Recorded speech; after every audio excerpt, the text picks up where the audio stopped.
Hello everyone, today we are going to look at Spartacus, and yes, I'm going to be talking about the 1960 version, starring Kirk Douglas as Spartacus, our protagonist, and also starring Laurence Olivier, who plays our main antagonist Crassus, and our main heroine, Varinia, who is played by Gene Simmons. Now, this film was directed by Stanley Kubrick, probably one of the most famous of directors of all time, maybe one of the most well-known, and maybe one of the most, I guess you could say, iconic in a sense. And he happened to base Spartacus off of the novel with the same name, and by a person named Howard Fast. And basically, this novel follows the legend of none other than Spartacus. Now you might be wondering, okay, well, what is Spartacus, or who is Spartacus? Well, basically Spartacus is a legend, or sort of like a somewhat almost person that you guess could be considered someone who is maybe in the form of a legend, similar to maybe Helen of Troy in a sense, but not so mystical, like dealing with gods, but more on the heroic type side of legends. Take maybe William Wallace as an example also. I would probably put Spartacus in that same kind of category. And in case you don't know who William Wallace is, just watch Braveheart and you'll understand where I'm coming from. But basically, they do have a lot of similar themes going on here. But basically, Spartacus, as a person, is supposed to be someone who was a slave and who rose up and started a rebel force against the Romans during Roman times, again, ancient Roman times, and he formed this army of slaves, and in doing so, has the desire or ambition to sort of end slavery, and take slaves from each conquered kind of Roman town and sort of bring them onto his side and make them free. That's really the whole point, just to show people that the most important thing you can have in life is freedom. And I think that's really emphasized really in this historical sort of war epic, you could say, because for the most part, how they introduce Spartacus as this sort of rebellious type sort of hero, you kind of really see what he's really fighting and standing for. So for the most part, the way it opens up itself is in particular fairly similar to basically a lot of the legends that we've heard, but we don't really know a lot of details. Again, since this is based upon a book, you have to understand that not necessarily all of the things that people will present to you on the screen maybe did actually happen, because Spartacus is still a sort of a legend shrouded in mystery, and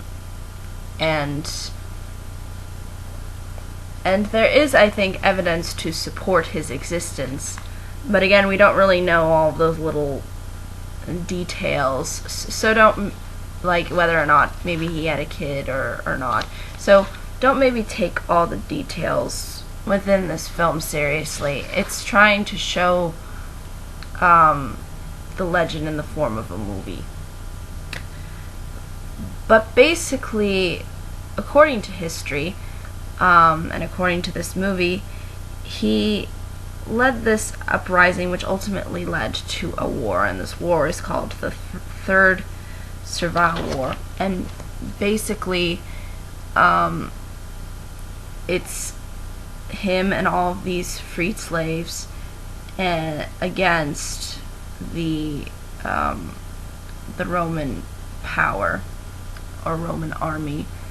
And you'll sort of see how the Senate really plays a big role as well, and you'll sort of see how some of the side characters sort of affect how things end up really playing out as far as politics are concerned, because I think it does try to be somewhat political, but not so much. But those things are there, especially when they have these scenes with the Senate, and when they're talking about what they should do about Spartacus, and how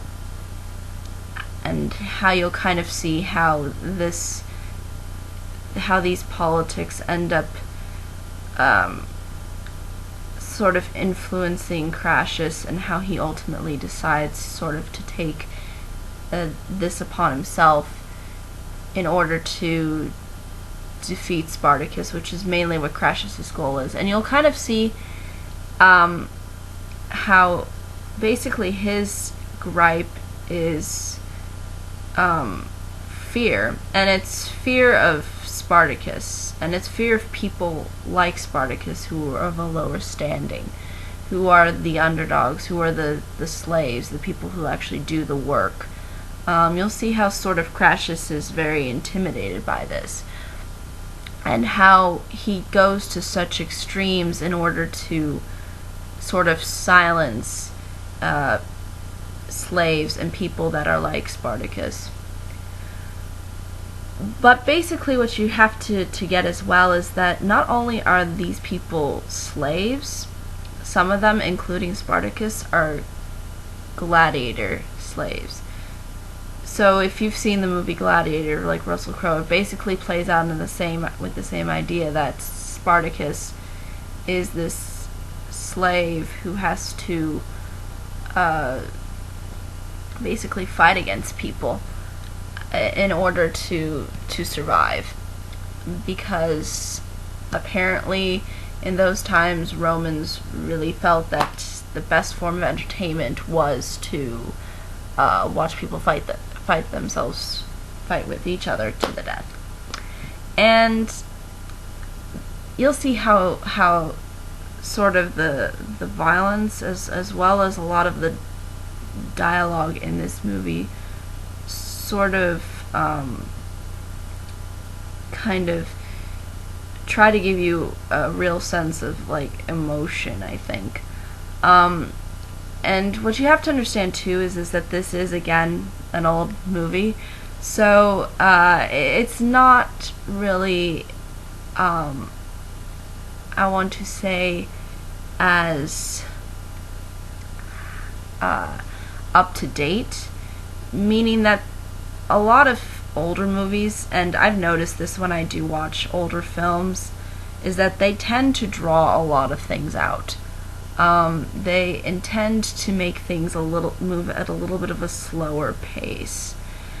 And I think that's just the style of filming. And some people may not be used to that style, and then it may not get them as much invested in the story.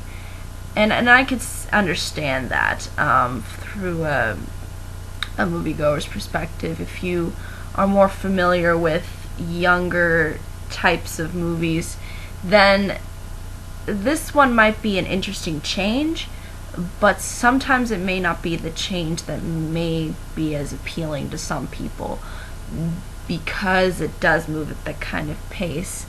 It's a little bit like Ben-Hur, I would say. It has that sort of feel to it for the most part. It's really trying to have these these kinds of scenes with dialogue, and you get the feeling that it is a little bit slow, but it's trying to take, I think, itself in the most serious possible way that it can. And I think for what it is, I think it works. However, I would encourage people that you probably need some form of patience, because it does move rather slow at times, and then you don't really get an action scene until a certain point. And the action scenes, for what they are, how old this movie is, because again, this is over 50 years old, 1960. It's done, I think, fairly effectively, and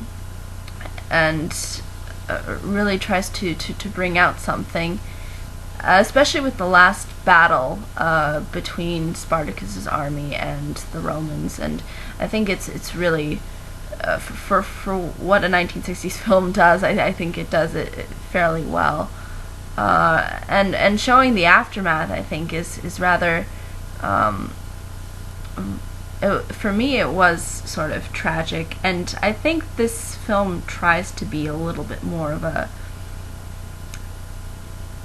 tragedy, in a sense, similar to maybe something kind of Shakespearean, I'd say. I don't know if that was really what Kubrick was going for, but it does feel a little bit Shakespearean in the sense of the sort of tragedy. It does feel like he was trying to make this story feel more, I guess, on the sadder side, by how the characters interact with one another, and how they develop sort of bonds, and how those bonds end up sort of breaking because of the circumstances that they're in. You'll see this in one several times where Spartacus has to fight against people that he really cares about, and you'll see this twice in this movie. In the fairly beginning, when he's a slave, and sort of towards the middle-ish, or probably more towards the end, you'll see this again, and it's, and I think that's really the tragedy behind it, because sometimes slaves had to really say to themselves, it's either my life or this person's life, and I don't really want to hurt this person, but I have to. Those kinds of feelings and emotions, I think, are really there, and I think that's why it's sort of like a tragedy in a way. Similar to Romeo and Juliet. When Juliet wakes up and she sees Romeo's dead and she drinks the poison. It's that same kind of feeling. I think when you hear that part of Romeo and Juliet, as well as by watching certain scenes in this film, I think Kubrick was trying to go with a little bit of a more tragic type-ish feel. And I think that's really understandable, because the legend in itself is rather tragic. This legend is not in any way trying to be like a superhero type film where it's always good conquers evil.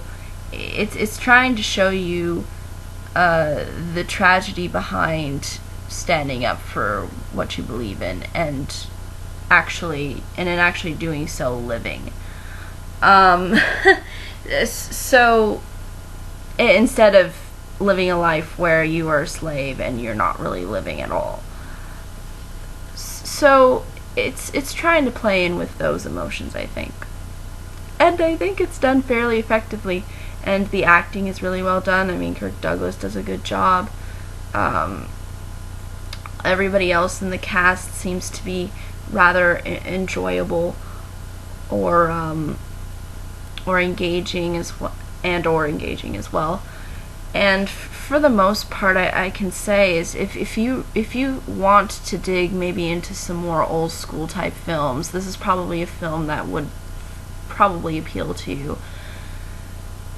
Now, for my reasoning behind not putting it as a classic is not so much because the film isn't so great, because I think it is a really good film. I mean, I think, yeah, it won 4 Academy Awards, so I mean, I think it's fair to say, and Rotten Tomatoes has it at a high rating, but actually a lot of viewers actually it gives it only a 70. And I think that's understandable, because I think we're just in this day and age where these kinds of films are just a little bit too slow, and they do drag at times. And I think it's just a different style. It's a different way of approaching film than the way we approach film today, which is, under our circumstances, more fast-paced and more building and has more tension. At times I do feel tension in this film, but I don't feel it so much as maybe some of the more recent films that have come out. So for me, this is a really good old school type film. But if you are more into films that are just younger and more recent, it's probably going to be a gamble for you, because on the one hand, it does have everything in it that you could probably want out of a Spartacus movie, but it may not be as updated as some people may like it to be. Now, there is also a mini-series, I believe, from Starz, and I don't think it's going on anymore, but it came out, I think, in like 2004, and they did Spartacus, and I think that one was tended to be a little bit more bloody, a little bit more gruesome, and yeah, I mean, I don't know. From what I could tell, the miniseries actually wasn't really that highly praised for the most part. Usually when people think of Spartacus, they'll think of this film, and I think it's fairly understandable that you would. But for me, I guess another reason behind me not classifying it as a classic so much is just because it's just taking the legend and sort of just bringing it to life in film. Because I believe a lot of what is in this film, I mean, you can say whatever about the details and characters and all that stuff, but for the most part, it's really taking what the legend, I think, really is. This legend is supposed to be kind of like a tragedy in a way. It's supposed to be like this very emotional, like, tragedy, but at the same time doing it in more of an old school style. And I think that's why I don't really put it up there as a classic so much, because it is memorable and it is well done. However, I feel like it's not really doing anything new that I've seen from really other films, I guess. But does that mean that it's any better or any worse as a classic? Absolutely not. I don't put the classic as like a higher standard. It has nothing to do with that. It just has to do with whether or not I think that it somehow stands out, or I think it really, really resonated. It doesn't have to do with whether or not it's better or not. Because this is a really good film for what it is. But again, it is rather old, and some people may not really like that old style and how the pacing works. And I think that's a little bit understandable. especially with the technology of the time, which isn't so advanced as ours today, you'll probably see how some things you look at it and go, I don't really think anybody would really do that now today in today's filming industry. And I kind of say, yeah, I probably would agree with you on that, because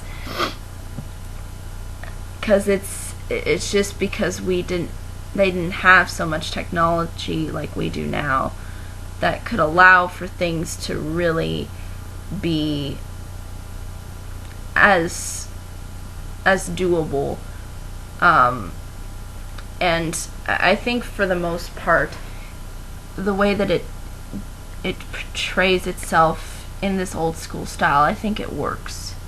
And for the legend, I think it works as well. And I find it funny how, even though we don't really know so much, they were still able to drag out this movie for 3 hours, because this movie is rather long. I don't think as long as Ben-Hur. I think Ben-Hur is rather long, but this one is long too. But I think it really does have that Ben-Hur type feel to it, for the most part. It is that kind of film that's trying to show and bring in these messages, and in doing so, by looking at the legend and sort of taking in all these different details and then trying to make a film out of it. And for what it does, it's really rather good. I enjoyed myself watching it. However, I think it's probably just a generation thing, because I think sometimes it's hard for me to sit and get invested, because it does have that pacing type thing, because this is like, an older style filmmaking. So I think that is going to probably be a gamble for some people, and I think that's why Rotten Tomatoes puts the 70 on the regular public's viewing. I mean, critics practically just love this film, because again, it is sort of this old school type film that has allowed, I think, for a lot of other films probably of this genre to probably continue, and I think they do admire it for the positive things that it has, which are a lot. But I think it's really worth your time if you are into this kind of, if you don't mind going back a little bit and watching something more older and more traditional. But for the most part, the characters are very likable. Spartacus is likable. The villain, even though I won't say he's really so unique, I mean, I've seen these kinds of villains before. They might have been new for the time, but I think I've seen villains already that are kind of, intimidated by the underdogs or by all the other people. I think that's been already done several times already. So what I was seeing out of Crashes was basically what I would be seeing out of villains that I've already been sort of familiar with and kind of understand. And for the most part, his whole fear is just based on the idea that people like Spartacus can stand up for themselves and be something else. And he's all about, order and keeping the status quo and making sure all the slaves stay in line, and that's really all his character really is. And I've kind of seen this play out before, but this might have actually been new for the time period. I'm not sure, but it could be possible. And as far as Varinia is concerned, I thought that her character was really well done for 1960s. She was still fairly independent at times, and did stand out as a character, I think, as well. And for the most part, I found myself enjoying it for what it is. I just think that if you are more interested in new movies, more recent films, this film might be hard to get invested in. But if you want to dive into something a little bit more traditional and old school, perfect place to start, especially when it's a film by Stanley Kubrick. But I think that's really all I can say about this film. It has a lot of good things in it. The things that they could come up with within the 1960s I thought were interesting. However, at times it does feel like you're watching stuff and you can just kind of tell, yeah, that's not really real, and and then there's literally this one scene, I'm not kidding you, where I don't even know if you guys have heard of this place, but it's called Hearst Castle, and it's a place where this rich guy named William Randolph Hearst, he basically made his estate there, and he liked like Roman architecture. He liked classical designs and things like that. And he decided to make a pool that was very Romanesque and had really a lot of Roman architecture and all these different little statues of Romanesque type figures. And you'll see this. There's one scene where there's this guy walking, and he is walking down that Hearst Castle and down that area, and I literally had to like open my eyes and go, really? He just did not just walk. He did not just walk on one of the sides of the Hearst Castle by the Neptune pool. No, wow. And that's what Hearst called it, the Neptune pool, or what they do call it now, the Neptune pool. And basically he just walks along the side of it, and I go, really? They used that one scene for or that one spot for him to walk by Hearst Castle, and I could just so tell that it was Hearst Castle, and it wasn't, something that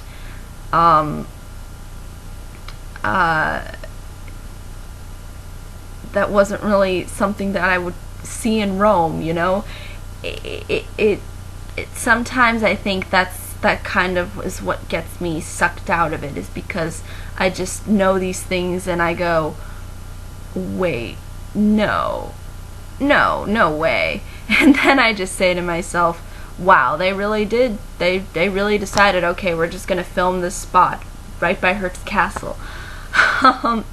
So yeah, it's just one of those things, and I'm sure that this isn't just an old school thing.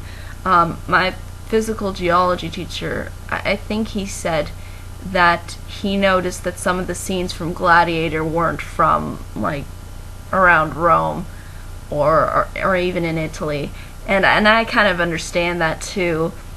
But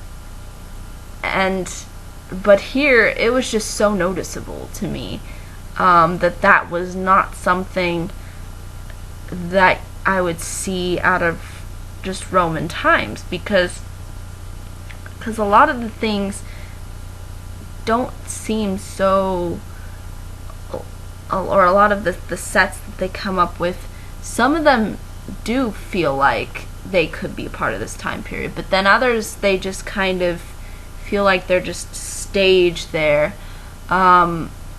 But they're sort of in the background, but at times it kind of gets distracting for me, because I like getting into this kind of world and I like seeing all the different things, and sometimes I do pay attention to the backgrounds, and sometimes when the dialogue would just be a little bit slow, I would like turn to the backgrounds and try to figure out, okay, did they just paint that, or did they do something with it? I don't know,